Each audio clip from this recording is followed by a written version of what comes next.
We begin tonight with three words that bring me an extraordinary amount of joy to be able to say again. Roll the animation.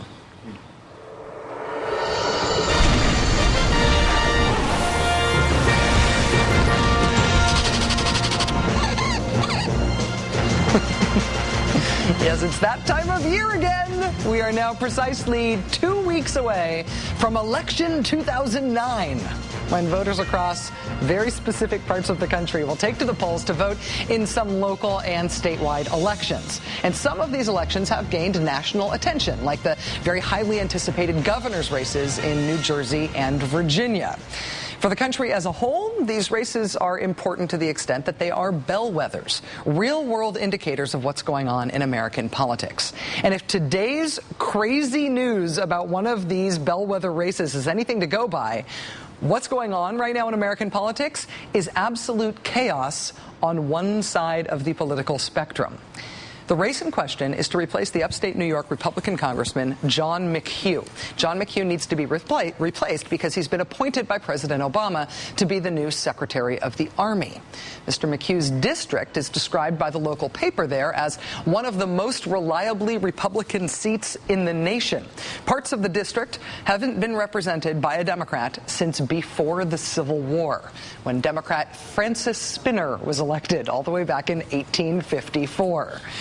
This year, this New York district, which hasn't elected a Democrat since Civil War era, it looks awfully close to electing a Democrat in 2009, in large part because of a bare-knuckled, hair-pulling, knockdown, drag-out, intra-party fight that has broken out over this race on the political right. When former House Speaker Newt Gingrich endorsed the Republican candidate in this race, the conservative Club for Growth went after Gingrich with both barrels. The head of the Club for Growth publicly snarking about Mr. Gingrich, quote, "Gingrich does this all the time. He likes to cultivate this image of being an innovator and a thinker," and so on. When the conservative magazine The Weekly Standard sent a reporter to question the Republican candidate in the race, the candidate called the police to question the reporter, prompting Weekly Standard editor Bill Kristol to put out a snarky statement of his own, calling the Republican, quote, "desperate." The National Republican Congressional Committee and the House Republican leadership, like John Boehner and Eric Cantor, have come out in favor of the Republican candidate. The Republican Party has spent more than $300,000 in this race on her behalf. That caused Republican columnist Michelle Malkin to tell her readers, quote, "If you have given to the National Republican Congressional Committee, the Republican National Committee, or Newt Gingrich under the impression that they are using the money to support conservatism, you might want to ask for your money back." Even as the Republican Party and usual suspects like the National Rifle Association support the Republican running to replace a Republican congressman in this Republican district, the conservative movement is bolting. They are instead supporting a candidate who's running on the Conservative Party ticket. He's even got Tea Party support in the form of an endorsement from former lobbyist Dick Armey. And the split isn't just between elected Republicans and the conservative movement. Even as the House Republican leadership endorses and funds the Republican candidate in this race, other ambitious elected House Republicans, people like Mike Pence, who appears to want to run for president, and Tom Price of Georgia, they have refused to back the Republican candidate. This is all regardless of the Democrat in the race. Essentially, the right has fractured over this one race. They're not only disagreeing about whether to choose the Republican Party candidate or the Conservative Party candidate, they are denouncing one another in the process, pledging the death of one another's political careers over this split. Now, the local impact of this chaos on the right, the ultimate effect for New York's 23rd district, may very well be that the 23rd district of New York elects its first Democrat since around the time of the Civil War. With Republicans split over the two candidates on the right, the Democrat in the race is now ahead in recent polling. Common political wisdom is that the first round of elections in a new president's first year are a referendum on that president. This year's bellwether looks a lot more like a referendum on the state of the Republican Party. And at this point, Democrats rejoice. It's a cage match. Joining us now is Dave Weigel, reporter from the Washington Independent, who has been covering the Republican infighting in New York's 23rd. Hey, Dave, it's nice to see you. Thanks for joining us. Oh, it's very good to see you. Thank you. Is what we're witnessing in this one race in upstate New York, is it the Tea Party movement flexing its electoral muscles? Is that how we should see this? It absolutely is. The Dick Armey-Newt Gingrich split, I think, is the most telling thing about this race. Dick Armey has been aligned with the Tea Party movement since the inception, since they split, since conservatives rejected Republicans who voted for TARP. And the Weekly Standard's role is the most interesting part to me, though, because this is a magazine that 9 years ago was backing John McCain for president as a sort of center-left challenge to the Republican Party. Now they're backing the third party, the conservative candidate, and it's alignment with the Tea Party movement. They're saying that the Republican Party must not be allowed to come back to power with moderate candidates. They must, if they come back to power, be pure candidates approved with Dick Armey's rubber stamp and with the right statements on card check and Acorn and all the other litmus tests that have been created over this last year. Well, what are the forces that are weighing in against the Republican Party from the right here? There's Dick Armey, there's the Weekly Standard. It seems to me like there aren't a lot of local divisions that parallel the national divisions here. It sort of seems to me like this is a who's who of national conservative movement figures coming in and kind of bigfooting this race. Well, that's the way it looks. I mean, in D.C., I remember when Scoza Faza was announced as the candidate, and the first Republicans I talked to said it's over. The Republican activists who knew about this said it was over. But in the district, Tea Party activists are just working the phones and getting local Republicans to diss her. The chairman of the Oneida County Republican Party spoke to one of the original Tea Party organizers, this guy Michael Patrick Leahy, and said, "I've already written the race off. We lost this from the get-go. The Conservative Party can't be allowed to run our situation."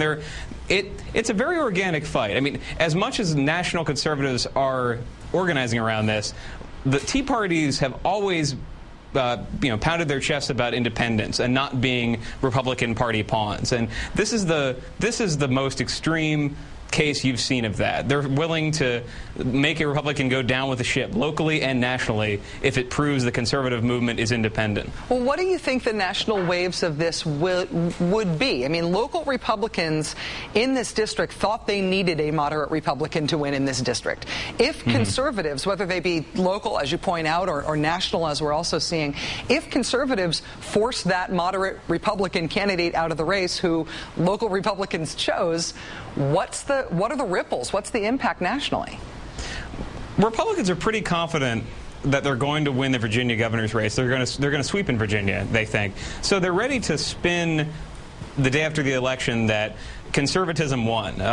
If the Democrat picks up that seat in New York, they're going to say, well, look at the conservative vote plus the Republican vote, and then look at Bob McDonnell in Virginia, and maybe look at this election result in Maine. I mean, they view this as almost a free vote, because if the Republican wins this race, all the people who've endorsed the Conservative Party candidate tell me they're ready to go and mount a primary challenge to her. She'd be spending 10 months as an incumbent member of Congress getting beaten up by Michelle Malkin, by Dick Armey, by all of these people, having trouble getting Republicans in Congress to endorse her. I mean, the message, this is not so much a campaign about electing a congressman, it's part of the cause. In the run to 2010, they're willing to throw this Republican under the bus. It makes the point that the Republican Party cannot be allowed to send moderate liberals, supporters of abortion rights to Congress. It's just fascinating, because we've been talking for the last year about how the Republicans are going to rebuild and whether or not they're going to be able to sort out amongst themselves whether or not the way forward is through moderation and trying to appear more centrist, or whether they're going to go into a sort of death spiral of ideological purism. And it's no longer theoretical. We're actually seeing it happen right here. And to see John Boehner and Eric Cantor and the other supposedly most powerful Republicans in the country just lose this fight is remarkable. But Dave, just as far as I understand your take on it, you think that no matter what happens with this race, even if the Democrat wins, the Republicans will find a way to sort of take credit for it despite this fight. They will. I mean, the Weekly Standard's role, again, is interesting because it's a conservative magazine. It made a lot of fun of liberals who supported Ned Lamont over Joe Lieberman 3 years ago and said that was the death knell of the party. I think they're ready to see some blood in the water and say, look, this proves our point. You know, if the Republicans had just listened to us and nominated a far-right candidate who agrees with us on all the issues, we would have won. If you just listen to us, if they lose New Jersey, they'll say, if you'd listened to us and nominated a more conservative candidate, we would have won. So I mean, this really is seen as an opportunity to flex their muscles. And if you're a Republican who'd like to get back in the majority someday, I think you look at the Tea Party movement that has given you, what you lacked in 2008, a big active electoral base that's ready to pound the pavement and elect Republicans. You look at them and you realize you can't control them. Yeah. These people have beliefs and they're going to act on them, and sometimes they'll burn you. Yeah, and the sound that you hear in the distance beyond your little earpiece there, Dave, is Democrats cheering and clapping and popping champagne all over the country at this news. They're not yet. They still, they love to use that Civil War anecdote. Like, oh, we're not going to win this. Yeah. It's very close. Just pay no attention to the Democrat who's in this district where Obama beat John McCain by 3 points. Dave Weigel, reporter for the Washington Independent. Thanks very much for your time and your reporting tonight, Dave. Thank you very much.